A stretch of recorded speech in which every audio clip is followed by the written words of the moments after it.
Good evening, team friends. Greg and Liz here with you. So we're going to start with what is a busy news day from the WFBI team. All suspects accused of the hazing of Southern University Omega Psi Phi fraternity pledges have now turned themselves in.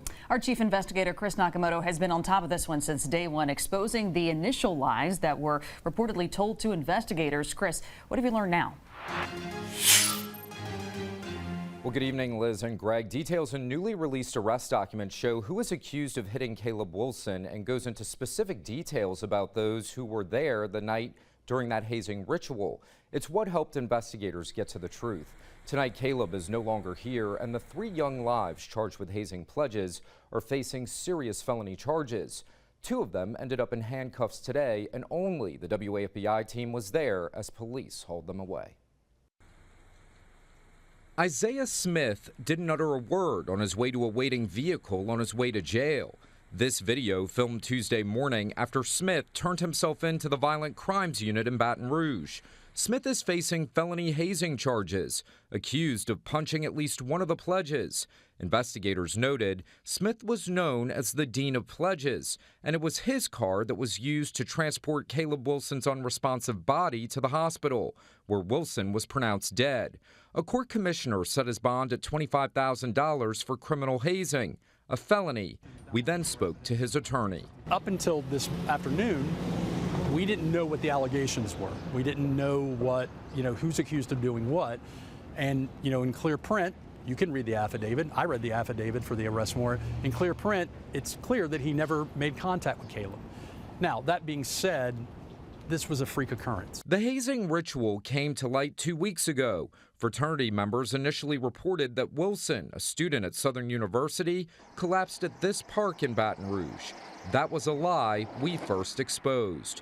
Instead, Wilson was actually at this warehouse, which was being leased by the father of Isaiah Smith. Isaiah is terribly remorseful about this. This is nothing that anybody wanted. And I think we're still in a state of shock about what's going on. He's a student at Southern. He's a member of a fraternity. He loves the fraternity. He loves the pledges. He loved Caleb. So to be sure, remorse is an understatement. Smith is among 2 others also implicated in the hazing. Kyle Thurman was captured by U.S. Marshals at this home in Port Allen Monday night. This is video of him as he was escorted from the West Baton Rouge jail back to the jurisdiction where the hazing occurred Tuesday morning. Warrants indicate the Southern pledges were broken up into 2 groups. Thurman allegedly punching the first group with boxing gloves. And this man, Caleb McCray, allegedly punched the second group. Police say Caleb Wilson was in that second group. McCray is facing the most serious of the charges, manslaughter, which could carry up to 40 years in prison if convicted, along with a felony hazing charge. Arrest warrants say McCray is accused of punching Wilson 4 times, at which point Wilson collapsed. His lawyer asking the public not to rush to judgment. People have a lot of opinions on this case, but there's still a lot of information and variables that are unknown at this time. And so when I ask people to hold off judgment, I'm just simply asking to just trust this criminal justice process, that as the case develops, there's more information we'll learn. And I know it's early to ask for any, empathy or sympathy toward my client, but his life has been altered. Philip Robinson says Caleb McCray is grieving tonight. And he experienced a traumatic event himself. This is a tough situation all the way around.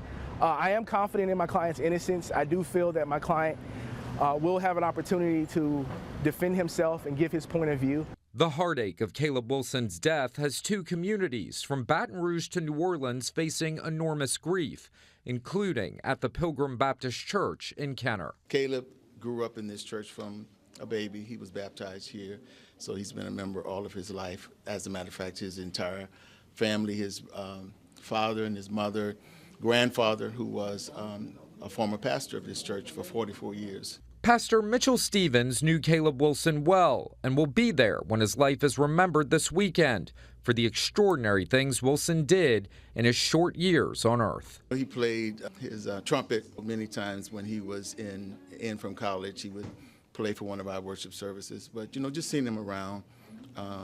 So he was always at my house, or my son was at his house. So just missing the closeness of our families. Southern is planning remembrances on Friday, followed by his funeral at Pilgrim Baptist Church in Kenner on Saturday. McCray is due back in court in May. Smith is due back in court in June. Right now, jail records show bond has been set at $25,000 for Kyle Thurman. Greg? All right, Chris Nakamoto for us tonight. We appreciate it. Thank you.